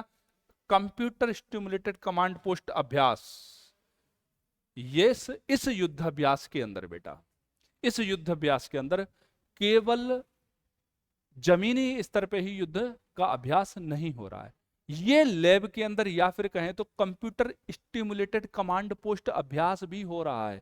इसका मतलब ये है कि सर जी यहां पर जो सैनिक फील्ड पर कर सकते हैं वो सैनिक कर रहे हैं, लेकिन कुछ ऐसी एक्टिविटीज हैं जिनको हम अभ्यास के तौर पे नहीं कर सकते। मान लो परमाणु विस्फोट है, आप कैसे करोगे अभ्यास के तौर पे, कर पाओगे क्या, नहीं। लेकिन सर हमारे पास कितनी ऊर्जा का परमाणु विस्फोटक है, इसकी कैलकुलेशन हम बहुत अच्छे तरीके से कर सकते हैं, कंप्यूटर के ऊपर कर सकते हैं कि नहीं। इसी चीज को, ऐसा युद्ध जो कंप्यूटर पे लड़ा जाता है, कहने का मतलब है जिसको आप जमीन पे या धरातल पे नहीं उतार रहे, लेकिन आप क्या कर रहे हो बेटा कि जितने पावर का आपके पास परमाणु बम है, परमाणु मिसाइल है, आप उसकी कैलकुलेशन अपने कंप्यूटर पे ही करे ले रहे हो कि यहां अगर ड्रॉप हुआ तो इस तरह से इतना ज्यादा मामले, इतना ज्यादा एरिया के अंदर क्या होगा, विनाश होगा।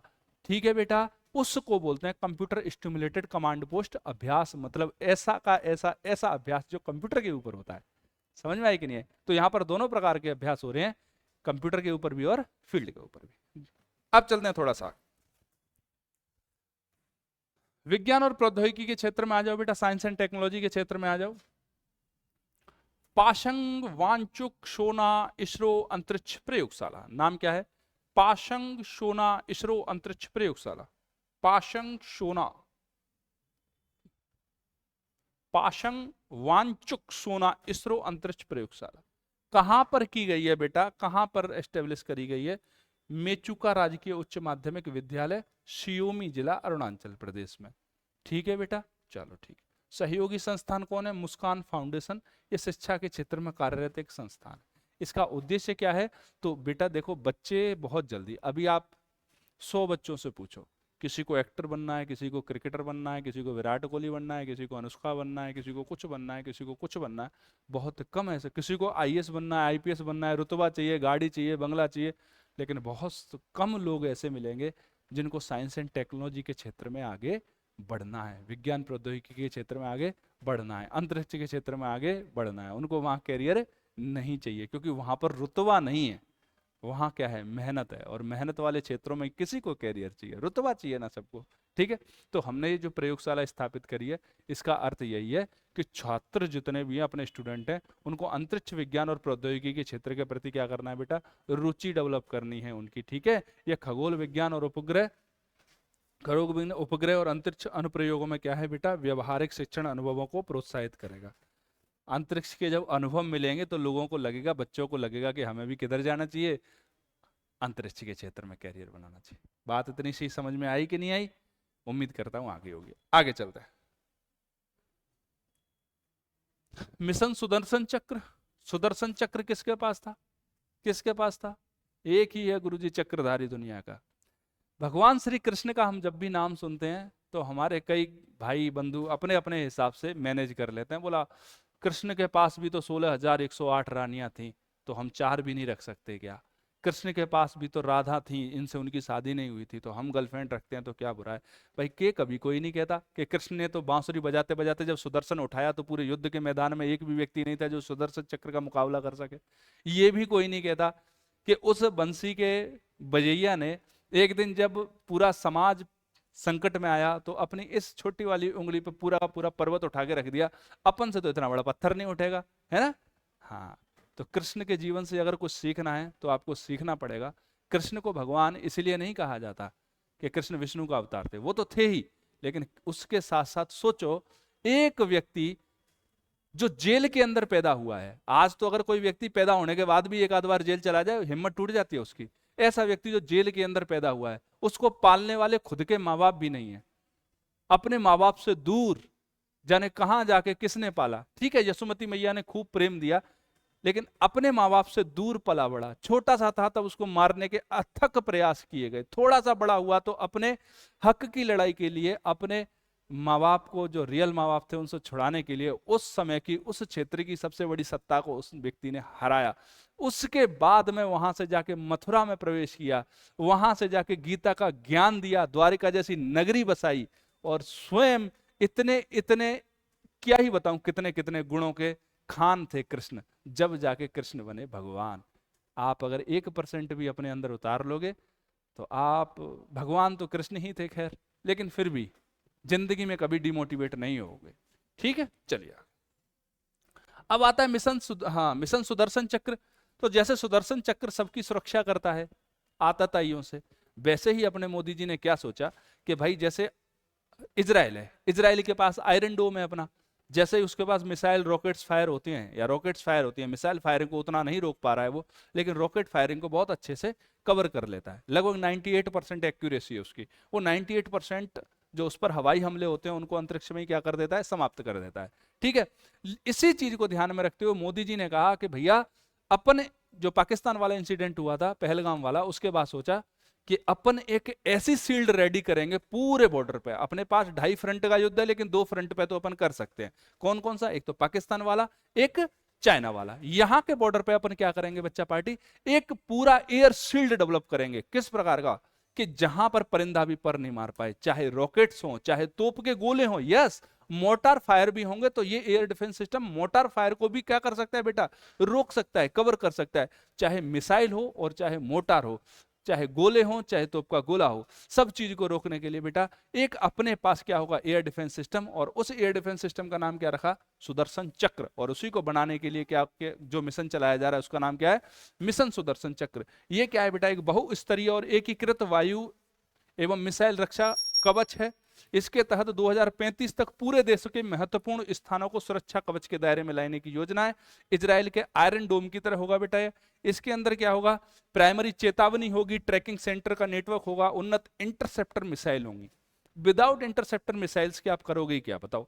आयरन डोम बना लो, चाहे सुदर्शन चक्र, और चाहे इसका नाम रख दो, कुछ भी रख दो जो मन करे, अर्जुन का गांडीव रखो, चाहे कुछ भी रखो, लेकिन अगर इंटरसेप्टर मिसाइलें आपकी ढंग की नहीं है तो कोई मतलब है इसका नहीं। इसलिए इसके अंदर क्या है, उन्नत इंटरसेप्टर मिसाइलों का यूज किया जा रहा है। विश्वसनीय कमांड और नियंत्रण केंद्र होंगे, लंबे समय तक चलने वाली सतह से सतह में मार करने वाली मिसाइलें होंगी। ठीक है, इसमें प्रलय जैसी बैलिस्टिक मिसाइल को यूज किया जाएगा और ब्रह्मोस जैसी मिसाइलों का भी क्या होगा, यूज किया जाएगा। अब सोचो कैसा एयर डिफेंस सिस्टम होगा वो, जिसके अंदर प्रलय और ब्रह्मोस जैसी मिसाइलें हो। ब्रह्मोस तो मेन बैटलफील्ड की मिसाइल है। सोचो अगर ये किसी वायु रक्षा प्रणाली के अंदर यूज में ली जाएगी तो वो वायु रक्षा प्रणाली होगी वो कितनी ही स्ट्रांग होगी, ये आप समझ ही सकते हो। वैसे आपने ब्रह्मोस का कई बार नाम सुना होगा। ब्रह्मोस इतनी फेमस क्यों है भाई? भाई और भी क्रूज मिसाइलें हैं दुनिया के अंदर, लेकिन ब्रह्मोस इतनी क्यों फेमस है? देखो बेटा, जिस समय पर ब्रह्मोस का निर्माण हो रहा था उस समय पर यूएसए या अमेरिका के पास उस समय की दुनिया की सबसे तेज क्रूज मिसाइल थी, और उस क्रूज मिसाइल का नाम था हार्पून। क्या नाम था? हार्पून। उस मिसाइल की टक्कर लेने वाला कोई पैदा नहीं था, लेकिन पहली बार यूएसए की क्रूज मिसाइल को किसी मिसाइल ने स्पीड में बीट किया था, एक्यूरेसी में बीट किया था, वो थी ब्रह्मोस। और इसीलिए ब्रह्मोस का नाम तब से क्या है, स्वर्ण अक्षरों में लिखा जा चुका है। यूएसए की क्रूज जिसका नाम था हार्पून, उसको किसने बीट किया था? ब्रह्मोस ने। चलिए आगे देखते हैं बेटा। वेनेरा डी मिशन, दीर्घजीवी इसका नाम होता है, दीर्घजीवी।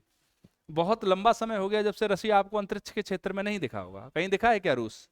अंतरिक्ष के क्षेत्र में कहीं भी रूस दिखा है क्या? कहीं नहीं दिखा। अंतरिक्ष के क्षेत्र के अंदर रूस को आप देखोगे तो रूस बहुत बड़ी महाशक्ति थी, या फिर कहें जो रोसकोस्मोस,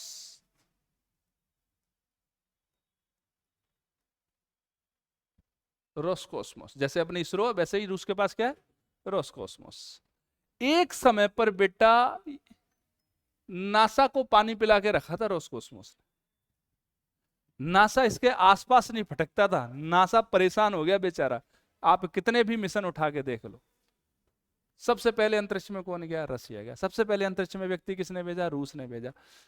तमाम तरह के काम किसने किया? रूस ने। फिर रूस पड़ गया युद्ध बुद्ध के चक्कर में, और हमेशा किस हथियारों की होड़ में, हथियारों की दौड़ में लग गया।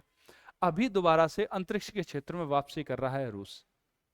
इससे पहले आपने देखा होगा कि इंडिया ने जब चांद के साउथ पोल पर अपना मिशन भेजा था, तो आनंद फानन में रसिया ने भी लॉन्च कर दिया, बोला अपन भी जाके मार देते हैं। हालांकि वो उतरा नहीं, लेकिन वहां जाके क्रैश तो हो ही गया। मतलब जल्दी जल्दी में भी भाई कम से कम चंद्रमा तक तो पहुंच ही जाता है। ठीक है, चलिए।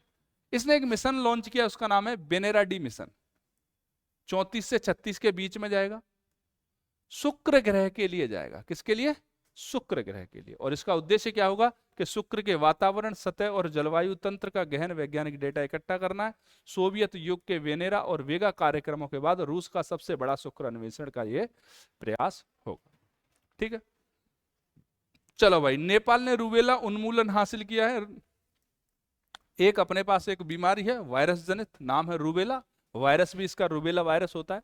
अगर सामान्य रूप से होता है किसी व्यक्ति को तो उतना टेंशन नहीं देता, ये माइल्ड होती हैं सारी चीजें, माइल्ड बुखार होगा। लेकिन अगर किसी गर्भवती स्त्री के अंदर हो गया तो उस स्त्री से ज्यादा उसके बच्चे को इंपैक्ट करता है। या तो गर्भपात हो जाएगा, या फिर बच्चा मृत पैदा होगा, या फिर हो सकता है बच्चे की मानसिक स्थिति ठीक पैदा न हो। ठीक है, चलिए। तो इससे नेपाल को क्या कर दिया गया है? नेपाल से बोल दिया गया है भैया आप एकदम से उन्मूलन कर चुके हो रूबेला का, मतलब अब रूबेला नेपाल के अंदर नहीं दिखेगा आपको। क्लियर? WHO ने किया है बेटा। किसने किया है बेटा इसको? रूबेला से फ्री। WHO ने बोला है कि आपके यहां से रूबेला का उन्मूलन हो चुका है। नेपाल अब WHO के दक्षिण पूर्व एशिया क्षेत्र में रूबेला को खत्म करने वाला 6वां देश बन गया है। और 5 दूसरे देश कौन कौन से हैं बेटा? भूटान है, democratic people's republic of Korea जिसको अपन साउथ कोरिया बोलते हैं, मालदीव है, श्रीलंका है, और तिमोर लेस्ते है। ये प्रशांत महासागर के अंदर पड़ता है आपका। ठीक है, अब देखिए बच्चा पार्टी, भारत है क्या? नहीं। भारत के अंदर अब भी रूबेला है? यस। ठीक है, रूबेला क्या है बेटा? एक संक्रामक रोग है, वायरल है। इसका रूबेला वायरस ही होता है। वायरस का नाम भी क्या है इसके का? Rubella virus. एक टीका लगता है इसके लिए, measles mumps and rubella, MMR का टीका लगता है इसके लिए। ठीक है, जर्मन खसरा के रूप में भी इसको जाना जाता है। गर्भवती महिलाओं के लिए गंभीर जोखिम पैदा कर देता है, इससे गर्भपात हो सकता है। स्टिल बर्थ का होता है बेटा बच्चे का मृत पैदा होना। ठीक है, और गंभीर जन्म दोष का क्या बन सकता है? कारण बन सकता है। इतनी सी बात समझ में आई कि नहीं आई? बहुत छोटी सी बात है। आगे चलते हैं। अब खेल और पुरस्कार की बात कर लेते हैं। अपन गेम्स में भी कम नहीं है किसी से, है क्या? और सर कम ही कम है, एक आध कोई ओलंपिक में गोल्ड मेडल आ जाए तो आ जाए। इतनी बड़ी आबादी, गोल्ड मेडल देखने को नहीं मिलता। ये बात सही है, हम गेम्स के अंदर सच में बहुत पीछे हैं, बहुत ज्यादा पीछे हैं। एक क्रिकेट है जिसके अंदर हम 4-5 देशों को हरा के खुश हो जाते हैं। बोला सर अब तो एक और गोल्ड मेडल आएगा। भाई गोल्ड मेडल नहीं आया, लेकिन कोई ना कोई मेडल तो आने ही लग जाएगा, क्योंकि अब क्रिकेट को भी किधर शामिल कर लिया गया है? ओलंपिक के अंदर। ठीक है, चलिए। विश्व खेलो 2025 भारत की हैं नम्रता बत्रा जी। इन्होंने महिलाओं की 52 किलो वुशु स्पर्धा में रजत पदक जीत लिया है। ये बेटा चीन के अंदर, किधर चल रही है? चीन के अंदर। ठीक है, विश्व खेलो प्रतियोगिता कहां आयोजन किया जाता है? चीन के अंदर चल रही है। अभी भारत का प्रतिनिधिमंडल पहुंचा है, 17 सदस्यीय है। नम्रता बत्रा ने महिलाओं की 52 किलो में वुशु स्पर्धा में रजत पदक जीत लिया है। और ये वुशु में भारत का पहला पदक। मतलब इससे पहले कभी हम वुशु खेल के अंदर कभी भी कोई भी मेडल नहीं जीते थे। Quant box Chennai grand master 2025, अब चेन्नई है तो आयोजन चेन्नई के ही अंदर होगा। 6 से 15 अगस्त के बीच में हुआ था बेटा। विजेता थे इसके विंसेंट क्रीमर, उपविजेता थे रे रॉबसन। अगला देखते हैं सब जूनियर राज्य स्तरीय जूडो। राज्य स्तरीय क्या है? जूडो प्रतियोगिता टोक में हुई है बेटा। भीलवाड़ा ने सबसे बढ़िया प्रदर्शन किया है और गर्ल्स और बॉयज दोनों कैटेगरी की क्या बन गई है? चैंपियन टीम बन गई है। और बेस्ट जूडो के खिताब बालिका वर्ग में मिला कनिष्का राजावत टोक की, और बालक वर्ग के अंदर मिला राहुल खारुल को। ये भीलवाड़ा के रहने वाले हैं। इतनी सी बात याद रखना। 44वीं राज्य स्तरीय सब junior shooting ball championship Udaipur में हुई है। कहां हुई है? उदयपुर के अंदर। 44वीं राज्य स्तरीय सब जूनियर शूटिंग चैंपियनशिप किधर हुई है? उदयपुर के अंदर। गर्ल्स कैटेगरी में जयपुर की टीम जीती है बेटा, बॉयज कैटेगरी के अंदर गंगानगर की टीम जीती है। ठीक है। सिंसिनाटी ओपन 2025, भरतपुर वाले सिंसिनी मत समझ लेना है, सिंसिनाटी है, अमेरिका के अंदर है। ठीक है, सिंसिनाटी अमेरिका में। टेनिस का टूर्नामेंट है, प्रतिवर्ष इसका आयोजन किया जाता है। महिला वर्ग विजेता ईगा स्वियातेक, अपने अपने हिसाब से नाम रट लेना रे भाई। उपविजेता रही हैं बेटा जैस्मिन पाउलिनी, और पुरुष वर्ग में विजेता रहे हैं कार्लोस अल्कारेज। कौन रहे हैं? Carlos Alcaraz. नया नाम उभर रहा है कार्लोस का। एशियन शूटिंग चैंपियनशिप 2025 आयोजन कहां हुआ है बेटा? शिमकंद के अंदर हो रहा है। जितने भी कंद लगे हैं ना पीछे, वो कजाकिस्तान में। ताशकंद, शिमकंद, पीछे कंद लगा दो, किधर हो गया? कजाकिस्तान। ताशकंद याद आया? कुछ आया ताशकंद याद? क्या हुआ ताशकंद? क्या हुआ था ताशकंद? हाँ बेटा, ताशकंद समझौता हुआ था। ताशकंद समझौता कब, कैसे, क्यों हुआ? हाँ देखो बेटा, क्या है, 1965 में अपन ने पाकिस्तान को पीटा खूब सारा। अपन पहुंच गए लाहौर तक, बोला इधर ही रुकना है या इस्लामाबाद आ जाएं। वो भागते भागते किधर पहुंचा? चचा जान के पास। चचा जान ने ताशकंद के अंदर मीटिंग रखवाई। ताशकंद के अंदर अपने प्रधानमंत्री गए उस समय के, और प्रधानमंत्री का नाम था श्री लाल बहादुर शास्त्री जी। ताशकंद में पहुंचने के बाद उनको कुछ ऐसा खिलाया पिलाया गया कि बॉडी पूरी नीली पड़ गई। उसके बाद उनकी मृत्यु हो गई। पूरा का पूरा आरोप उनके रसोइये पर लगा। लेकिन बेटा एक पूरी की पूरी फाइल बनी, बड़ी जांच हुई, वो फाइल भारत सरकार को सौंपी गई। लेकिन अभी तक उस फाइल पर कोई कार्यवाही नहीं हुई। कोई कहता है कि वो केजीबी के द्वारा कराया गया था, कोई कुछ कहता है तो कोई कुछ कहता है। लेकिन वहां पर हमने अपने प्रधानमंत्री को खो दिया, और प्रधानमंत्री कैसे मरे उनकी पोस्टमार्टम तक की रिपोर्ट अपने पास नहीं है। ये है हमारा देश। जय हिंद जय भारत वाला। चलिए आगे देखते हैं अपन। तो आयोजन देखो, सिमकंद विजेता रहे अनंतजीत सिंह नारूका राजस्थान भारत के। मंसूर अली रशीदी कुवैत के उपविजेता रहे।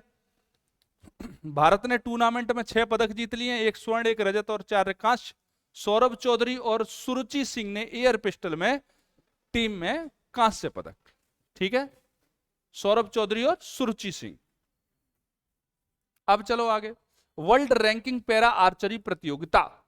वर्ल्ड रैंकिंग पैरा आर्चरी प्रतियोगिता आयोजन हुआ चेक गणराज्य में।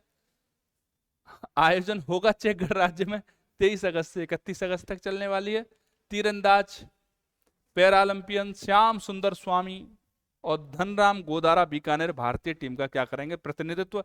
इन चीजों को रट लिया करो रे, वो कभी भी पूछ लेते हैं कि वर्ल्ड पैरा आर्चरी प्रतियोगिता के अंदर कौन कौन कर रहा है भारत का प्रतिनिधित्व। और राजस्थान का व्यक्ति हो तो और भी रट लिया करो बढ़िया से। कौन कर रहा है बच्चा? ये तो धनाराम जी कर रहे हैं, गोदारा जी अपने बीकानेर के, एक श्याम सुंदर स्वामी जी कर रहे हैं। चलिए आगे। अब यहां होती है बेटा आज की करंट अफेयर का समापन। हम मिलते हैं आपसे अगले लेक्चर में एडिटोरियल एनालिसिस के साथ में। तब तक के लिए जय हिंद जय भारत। धन्यवाद।